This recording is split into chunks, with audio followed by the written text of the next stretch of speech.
അസ്സലാമു അലൈക്കും വറഹ്മത്തുള്ളാഹി വബറകാതുഹു. ബിസ്മില്ലാഹ് വൽഹംദുലില്ലാഹ് അല്ലാഹുമ്മ സ്വല്ലി വസല്ലിം വബാരിക് അലൈഹി. അമ്മാ ബഅദ്. മുഅ്മിനീങ്ങളെ, മുഹമ്മദ് നബി സല്ലല്ലാഹു അലൈഹി വസല്ലമ തങ്ങളുടെ ഹൗലിൽ നിന്ന് കുടിക്കാൻ അള്ളാഹു നമ്മളെയൊക്കെ അനുഗ്രഹിക്കട്ടെ.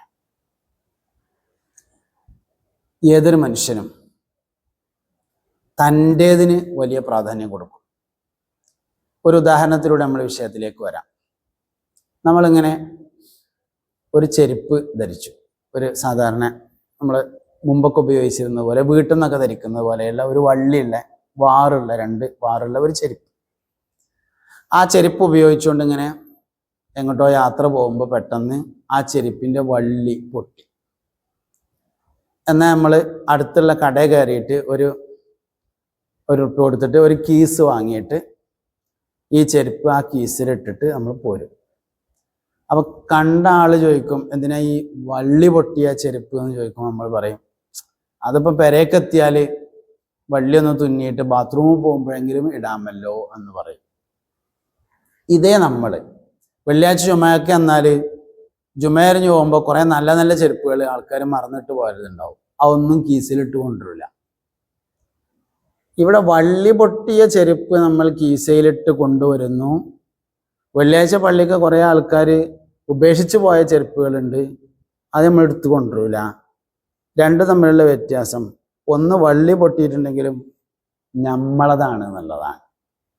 അവനാൻ്റെതിനെ സ്വീകരിക്കാൻ ആരും തയ്യാറാവും, സ്വന്തത്തിൻ്റെതായിരിക്കുക എന്നതാണ്. ഇവിടെ 3 പ്രസക്തമായ ചോദ്യങ്ങളാണ്. 1, ഖുർആൻ ആരുടേതാണ്?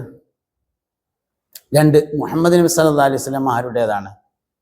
3, ഇസ്ലാം ആർക്കുള്ളതാണ്? സാധാരണഗതിയിൽ പറയുന്ന ഒരു മറുപടി ഖുർആൻ ആരുടേതാണെന്ന് പറഞ്ഞാൽ മുസ്ലിങ്ങളത് എന്നാണ്. മുഹമ്മദ് നബി ആരുടെ പ്രവാചകനാണ് എന്ന് ചോദിച്ചാൽ സാധാരണഗതിയിൽ പറയുന്ന ഒരു മറുപടി മുസ്ലിങ്ങളുടെ പ്രവാചകൻ എന്നാണ്.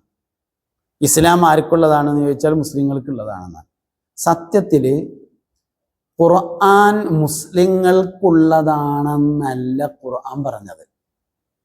ഇസ്ലാം മുസ്ലിങ്ങൾക്ക് മാത്രമുള്ളതാണെന്നല്ല ഖുർആൻ പറഞ്ഞത്.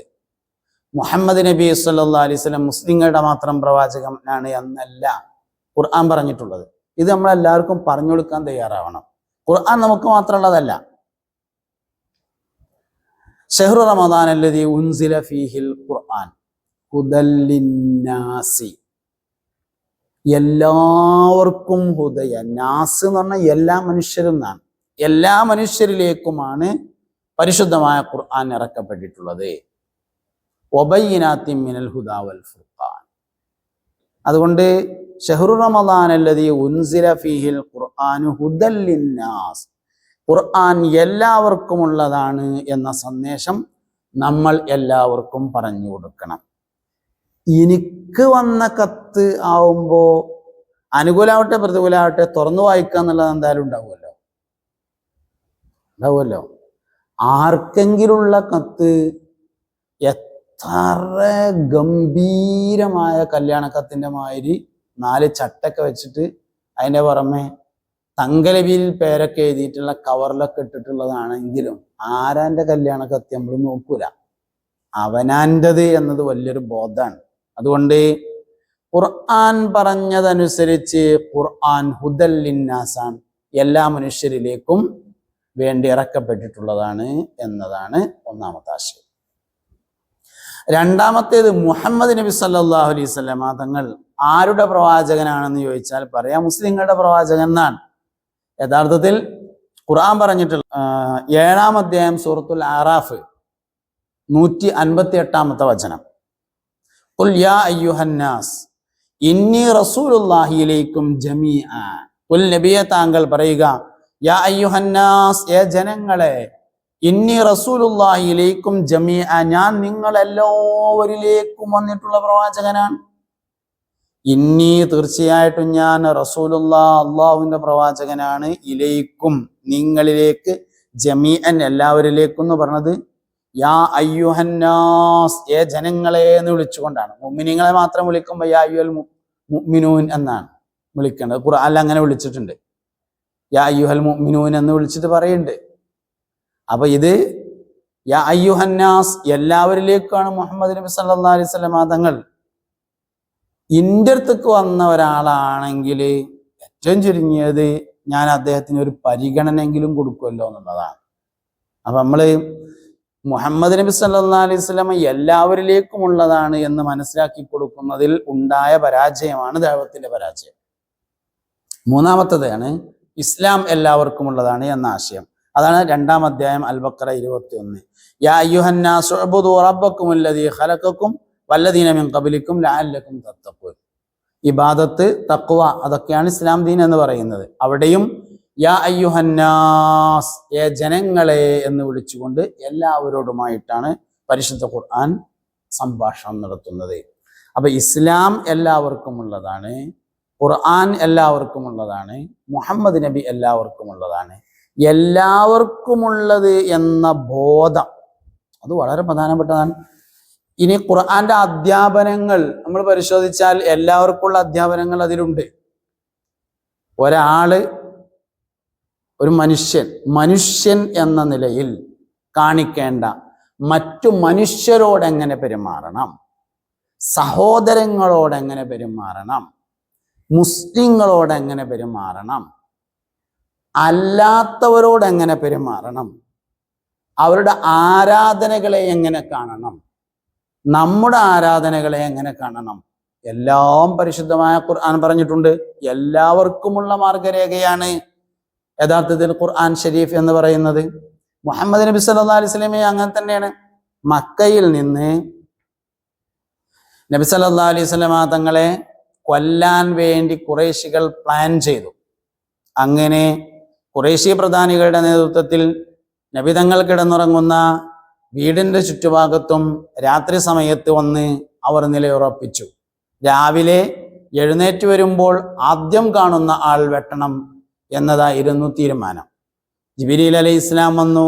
സിദ്ദീഖുൽ അക്ബർ റളിയല്ലാഹു അൻഹുവിനെ കൂട്ടി നബി സല്ലല്ലാഹു അലൈഹി വസല്ലം തങ്ങൾ മദീനയിലേക്ക് ഹിജറ പുറപ്പെട്ടു. അങ്ങനെ ജന്മനാട്ടിൽ നിൽക്കാൻ സമ്മതിക്കാതെ ആട്ടിവിടുമ്പോഴും ഒരു വിഷയത്തിൽ മധ്യസ്ഥത വഹിക്കാൻ മുഹമ്മദ് തന്നെയാണ് ഏറ്റവും നല്ലതെന്ന് ഖുറൈശികൾക്ക് അഭിപ്രായം ഉണ്ടായിരുന്നു സല്ലല്ലാഹു അലൈഹി വസല്ലം. ഹജറുൽ അസ്വദ് യഥാസ്ഥാനത്ത് വെക്കാൻ ഏറ്റവും അനുയോജ്യനായ ആള് മുഹമ്മദ് നബി സല്ലല്ലാഹു അലൈഹി വസല്ലം തന്നെയാണ് എന്നതിൽ അവർക്ക് തർക്കമൊന്നും ഉണ്ടായിരുന്നില്ല.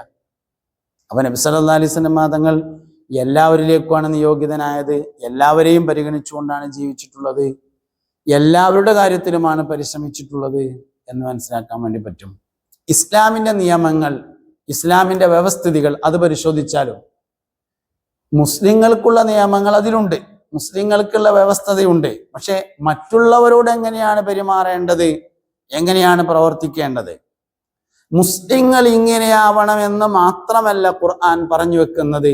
മനുഷ്യൻ എങ്ങനെയാവണം, ജീവജാലങ്ങൾ എങ്ങനെയായിരിക്കണം, ഭൂമിയിൽ വസിക്കുന്നവർ എങ്ങനെയായിരിക്കണം, ഭൂമിയോട് എങ്ങനെ പെരുമാറണം, ആകാശത്തോടുള്ള സമീപനം എന്താണ്, വായുവിനോടുള്ള സമീപനം എന്താണ്, ഇതെല്ലാം ഇസ്ലാമിൻ്റെയും ഖുർആനിൻ്റെയും അധ്യാപനങ്ങളിൽ കാണാൻ വേണ്ടി പറ്റും. അതുകൊണ്ട് ഇസ്ലാം എല്ലാവർക്കുമാണ്, മുഹമ്മദ് നബി സല്ലല്ലാഹു അലൈഹി വസല്ലം എല്ലാവർക്കുമാണ്, പരിശുദ്ധമായ ഖുർആൻ എല്ലാവരിലേക്കുമുള്ളതാണ്, എല്ലാവർക്കുമാണ് അതിൻ്റെ ഗുണങ്ങളുള്ളത്. അതുകൊണ്ട് മുസ്ലിങ്ങളല്ലാത്തവരെ ഖുർആൻ നിങ്ങൾക്ക് കൂടിയുള്ളതാണ്, മുഹമ്മദ് നബി സല്ലല്ലാഹു അലൈഹി വസല്ലം നിങ്ങൾക്ക് കൂടിയുള്ളതാണ്, ഇസ്ലാം നിങ്ങൾക്ക് കൂടിയുള്ളതാണ്. അതിനാൽ നിങ്ങൾ അതിനെ ഒന്ന് മനസ്സിലാക്കാൻ ശ്രമിക്കൂ, നിങ്ങൾ അതിനെ ഒന്ന് ഉൾക്കൊള്ളാൻ വേണ്ടി ശ്രമിക്കൂ. അതാണ് ദഅവത്ത് എന്ന വിഷയത്തിലെ ഏറ്റവും പ്രധാനപ്പെട്ട ഒരു ഭാഗം. സ്വന്തത്തിനെ എടുക്കാനാണ് ആരും തയ്യാറാകുന്നത്. അതെത്ര ചെറുതാണ്. സാധാരണ പറയലുണ്ട്, കാക്കക്ക് തൻ കുഞ്ഞ് പൊൻകുഞ്ഞ്. പക്ഷെ തൻകുഞ്ഞാണെന്ന് മനസ്സിലാക്കി കൊടുക്കാൻ നമുക്ക് കഴിയണ്ടേ? അള്ളാഹു തൗഫീഖ് ചെയ്യട്ടെ.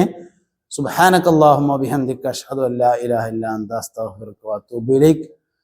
വസല്ലല്ലാഹു തആല വസല്ലമ അലാ ഖൈരി ഖൽഖിഹി സയ്യിദിനാ മുഹമ്മദിൻ വആലിഹി വസഹ്ബിഹി അജ്മഈൻ. അൽഹംദുലില്ലാഹി റബ്ബിൽ ആലമീൻ. അസ്സലാമു അലൈക്കും വറഹ്മത്തുള്ളാഹി.